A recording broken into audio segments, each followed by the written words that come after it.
What is happening, tech fans, and welcome back to iPad Focus. The news cycle is moving at warp speed, and today we've got some massive updates that you absolutely cannot afford to miss. From game-changing manufacturing shifts to the future of device design, we're diving deep into the stories shaping our digital world.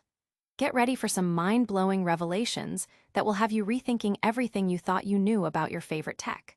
Let's get right into it. First up, a seismic shift in how our most beloved gadgets are made.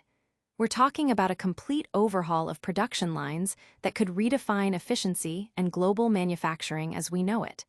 This isn't just an upgrade, it's a revolution in the making, and it's happening now. Are you ready to see how your devices are about to be built? Next, we're heading overseas to explore a bold move by a tech giant that could change how we connect, potentially phasing out a familiar feature from our devices. This decision has sparked a lot of debate, and we've got all the details on why this change is so significant and what it means for users worldwide. Prepare for a major announcement that could redefine the smartphone experience. Then, we're taking a trip down memory lane to uncover some fascinating, almost unbelievable, historical footnotes in the world of computing. Imagine a time when companies were pushing the boundaries of what was possible, leading to some truly wild and often legally contentious innovations. This story is a deep dive into the forgotten corners of tech history that show just how far we've come. You won't believe the lengths people went to back in the day. And finally, we're looking ahead, peering into the crystal ball to see what the next generation of a ubiquitous device might bring. We've got a wish list of incredible upgrades that could transform our daily interactions, borrowing brilliant ideas from competitors and pushing the envelope even further. Get ready for a glimpse into the future of personal technology. Stick around, because you won't want to miss a single second of this. Don't forget to hit that like button, subscribe to the channel, and ring that notification bell so you never miss an update. Automation Nation, Apple's factory revolution. Prepare for a seismic shift in how your favorite devices are brought to life. Apple is reportedly pushing its supply partners with unprecedented intensity to significantly invest in and implement advanced automation across their manufacturing facilities. This isn't a new concept, as the tech giant has been a proponent of smart industrial production for years, but the current mandate signifies a dramatic escalation in its commitment. Sources indicate that securing Apple's orders now hinges on a supplier's willingness to embrace this automated future, a move that could fundamentally alter the global manufacturing landscape. This push for automation is not product-specific.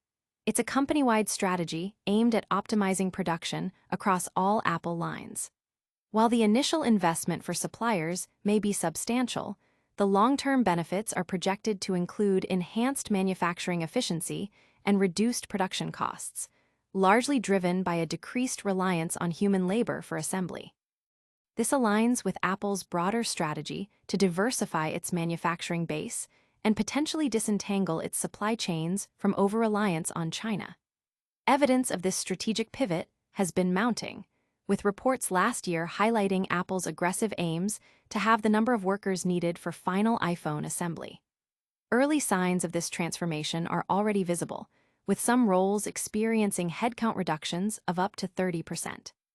Key figures like Apple's Chief Operating Officer, Sabi Khan, and VP of Technical Operations, Peter Thompson, are reportedly spearheading these initiatives, underscored by significant investments in companies like Darwin AI. Major Apple supplier Foxconn is also deeply embedded in this automation drive. The company famously replaced 60,000 employees with robots in one of its factories back in 2016 and is actively experimenting with humanoid robots for its production lines. Even before this latest push from Apple, Foxconn had already managed to reduce its human workforce by as much as 30% in certain areas of device manufacturing. The implications of this widespread automation are profound, suggesting a future where manufacturing jobs in developed economies will be fewer and fundamentally different. Factories of the future might resemble highly controlled environments with extensive robotics, minimal on-site human presence, and specialized roles focused on system maintenance and oversight, all accessible remotely. Imagine production lines powered by renewable energy, utilizing recycled materials, and operated with minimal human intervention. This vision of highly automated, cost-efficient, and potentially environmentally friendly manufacturing is being actively pursued by Apple and other industry leaders. Apple's own Advanced Manufacturing Fund, reportedly holding $500 billion, is likely a significant enabler of these technological advancements. While traditional manufacturing jobs may diminish, new opportunities could emerge in areas like factory security, specialized maintenance, and tasks requiring human dexterity that robots still struggle with. However, even these roles may be transient as automation continues its relentless advance.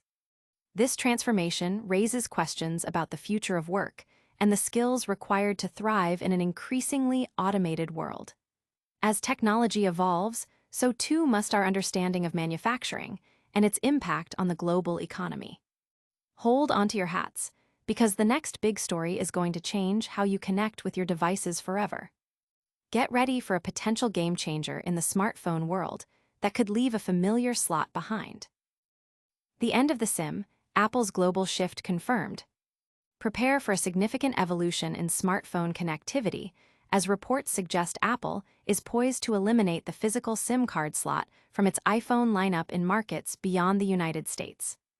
This strategic move, if fully implemented, would mark a watershed moment in the industry, pushing the world further towards a fully digital, eSIM-only future. While the US market has already seen the transition with the iPhone 14 series, expanding this approach globally would represent a monumental step in standardizing device connectivity and potentially streamlining manufacturing processes. This shift to eSIM technology offers several advantages. For users, it means greater flexibility in switching between carriers and plans without the need to physically swap SIM cards. It also allows for dual SIM functionality on a single device more seamlessly and can contribute to a more compact and water-resistant device design by removing a physical port. For Apple, a global eSIM-only strategy could simplify inventory management, reduce manufacturing costs associated with physical SIM trays, and further enhance device durability by eliminating a potential point of failure. The transition has been a gradual one, with eSIM adoption steadily increasing over the past few years. Carriers worldwide are increasingly supporting eSIM technology, making it more feasible for a manufacturer like Apple to adopt it universally. However, the pace of adoption varies by region, and Apple's decision to proceed globally will likely depend on the readiness of international carriers and regulatory environments to fully embrace eSIM. This move also has implications for device security and user experience. eSIMs are generally considered more secure than physical SIM cards, as they are harder to steal or clone. The digital nature of eSIMs also allows for quicker activation and management of mobile plans. However, some users may still prefer the tangible aspect of a physical SIM card, and the transition could present a learning curve for those less familiar with digital technologies. Industry analysts are closely watching this development, as it could set a precedent for other smartphone manufacturers. If Apple's global eSIM-only strategy proves successful, it could accelerate the demise of the physical SIM card across the entire mobile industry. This would not only impact device design and manufacturing, but also the way mobile services are provisioned and managed. The potential benefits of a streamlined, secure, and flexible connectivity solution are significant, making this a development worth tracking closely. The move signals a clear direction for the future of mobile communication, prioritizing digital integration and user convenience.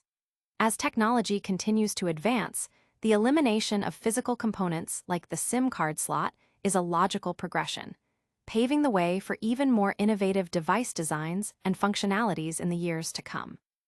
Now, let's rewind the clock and uncover some truly wild tales from the early days of personal computing.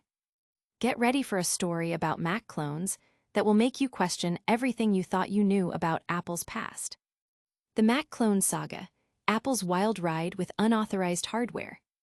The world of early personal computing was a frontier, a digital Wild West where innovation often clashed with intellectual property. During the 1980s and 90s, Long before the sleek, tightly controlled ecosystem we know today, Apple faced a unique challenge: the rise of Mac clones. These weren't just accessories, they were unauthorized attempts to replicate the Mac experience, often through audacious reverse engineering and hardware modifications. One notable example that resurfaced recently is the Accord Technology Jonathan, a late 80s project that never saw the light of day after Apple's legal intervention, including a police raid, effectively shut down the Taiwanese company for allegedly stealing proprietary data from Mac ROM chips. For most of the Mac's history, obtaining a legitimate Mac meant going through official Apple channels. However, there was a brief, roughly 36-month window where licensed Macs from third parties were possible. Outside of this period, the landscape was dotted with unofficial efforts. A Brazilian company, Unitron, produced a direct clone of the Macintosh 512K, which was eventually removed from the market following intervention from a Brazilian trade body. Amiga and Atari ST enthusiasts also found ways to emulate Mac functionality by leveraging similar chipsets and specialized adapters like the Magic SAC or Spectre for Atari and the AMAX for Amiga. Even as these platforms waned, solutions like iFusion emerged during the PowerPC era, promising Mac compatibility for Amiga users. Despite claims of technical legality, these methods operated in a gray area, with Apple consistently reaffirming its commitment to protecting its ROM and preventing Mac cloning. Beyond software emulation, some ventures involved more radical hardware conversions. Chuck Colby, an early PC clone maker and acquaintance of Steve Wozniak, pioneered portable Mac conversions. His Mac Colby was showcased at the first Macworld, and famously, Apple CEO John Sculley reportedly purchased two without payment. Undeterred, Colby continued creating unique conversions like the WalkMac, a portable Mac solution predating the Macintosh Portable, and even the Colby Classmate, an early Mac tablet. These unconventional devices, described humorously as computer paninis, found a niche audience, attracting customers like the Grateful Dead and Peter Jennings. Remarkably, Apple itself would refer customers to Colby in its pre-PowerBook days. Colby's success, unlike others facing legal battles, stemmed from selling DIY conversion kits or performing conversions as an aftermarket service, keeping his operations technically within Apple's good graces, provided one already owned a Mac for the surgery. This raises the question, could Apple have benefited from licensing its technology more openly? In the 1980s, such an idea was largely dismissed, with Apple even altering its dealer policies to restrict ROM resale. However, as leadership and market dynamics shifted, so did Apple's perspective. The advent of Windows as a dominant force prompted a re-evaluation. In 1991, Apple COO Michael Spindler acknowledged that licensing the operating system was a matter of how, not whether. Talks with Novell about bringing macOS to the IBM PC, though ultimately abandoned due to Microsoft's market dominance, signaled this openness. Spindler's eventual succession as CEO in 1993 saw him still open to licensing macOS, leading to discussions with Stephen Kong's Power Computing. Power Computing, with Kong's prior experience in the PC market, seemed poised to replicate that success with Macs. In late 1994, Apple officially sanctioned Power Computing as an authorized clone maker, a move that some, like John C. Dvorak, predicted would backfire. The clone market, intended to expand Apple's user base, instead triggered a price war and diluted the Mac's perceived value.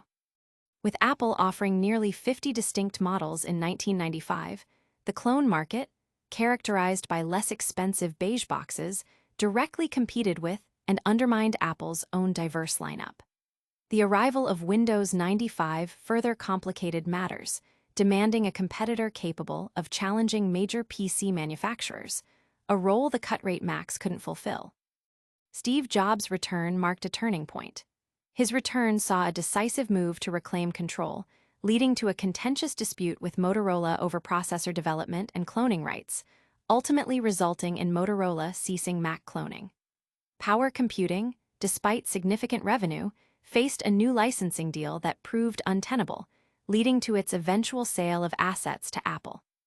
UMAX, another clone maker, found a niche in the low-end market, but ultimately withdrew when Apple pushed it towards that segment exclusively. Jobs' philosophy was clear: loss of control and market dilution were unacceptable. By restricting OS upgrades for clones and ultimately ending the program, Apple reasserted its dominance, albeit at the cost of a potentially larger market. Get ready to shift gears as we look towards the future of a device you probably use every single day. We're talking about the next iPhone, and the upgrades we're dreaming of are absolutely wild. iPhone 17 wishlist: bold upgrades Apple could borrow. As the next generation of iPhones approaches, enthusiasts and industry watchers are already dreaming of what the iPhone 17 lineup might bring. While the iPhone 16 series introduced notable advancements like larger screens and faster processors, the desire for even more groundbreaking features persists. This wishlist focuses on potential upgrades that could significantly enhance the user experience, drawing inspiration from innovations seen in competing ecosystems like Samsung and Google, and pushing Apple's own boundaries. One of the most anticipated upgrades revolves around camera technology. With competitors like Google offering impressive optical zoom capabilities, such as the 5x optical zoom on the Pixel 10, there's a strong demand for Apple to significantly boost its optical zoom offerings. A 10x optical zoom lens, potentially utilizing periscope technology, on the iPhone 17 Pro and Pro Max models would be a game-changer, bringing users significantly closer to the action. Furthermore, extending improved zoom capabilities, perhaps a 5x optical zoom, to the base iPhone 17 and 17 Plus models would democratize this advanced feature across the lineup. This would cater to the growing segment of users who rely on their smartphones as their primary photography tool. Beyond zoom, the resolution of the main camera sensor is another area ripe for innovation.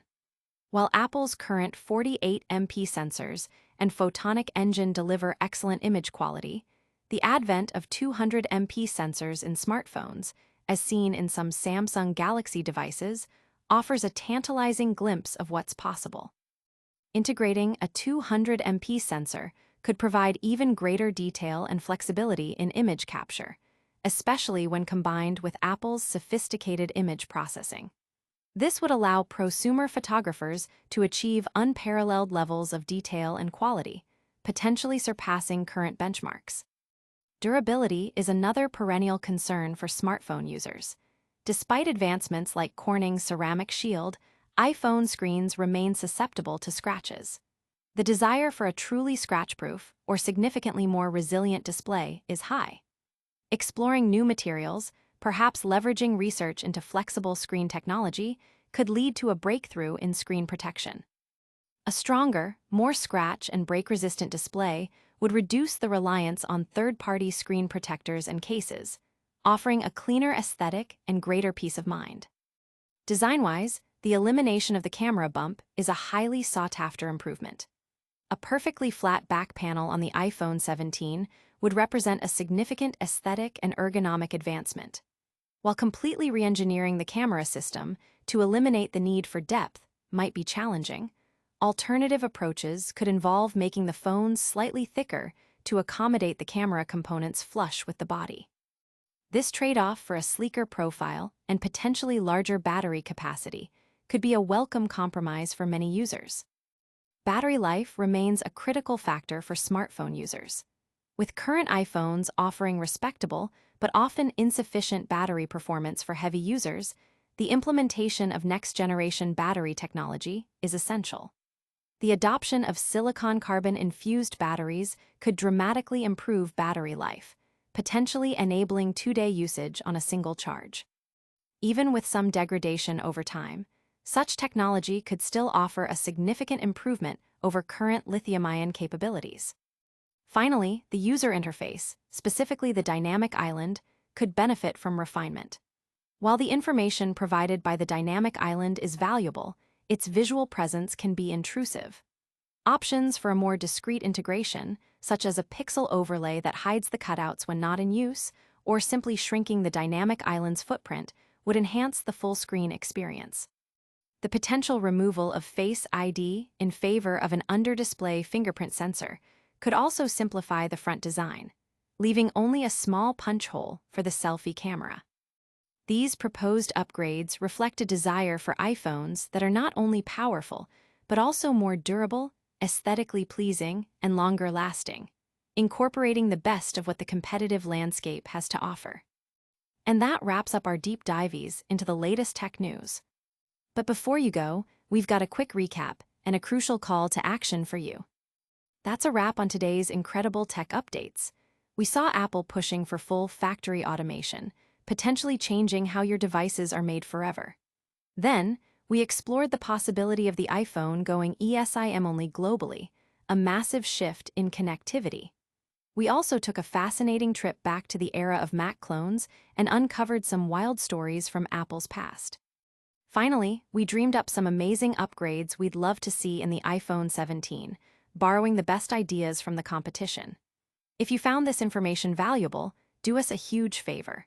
Smash that like button, subscribe to iPad Focus for more cutting-edge tech news, and ring that notification bell so you're always in the loop. And hey, let us know in the comments which of today's stories you found most mind-blowing. For more updates and behind-the-scenes content, follow us on all our social media channels. Thanks for watching, and we'll see you in the next one.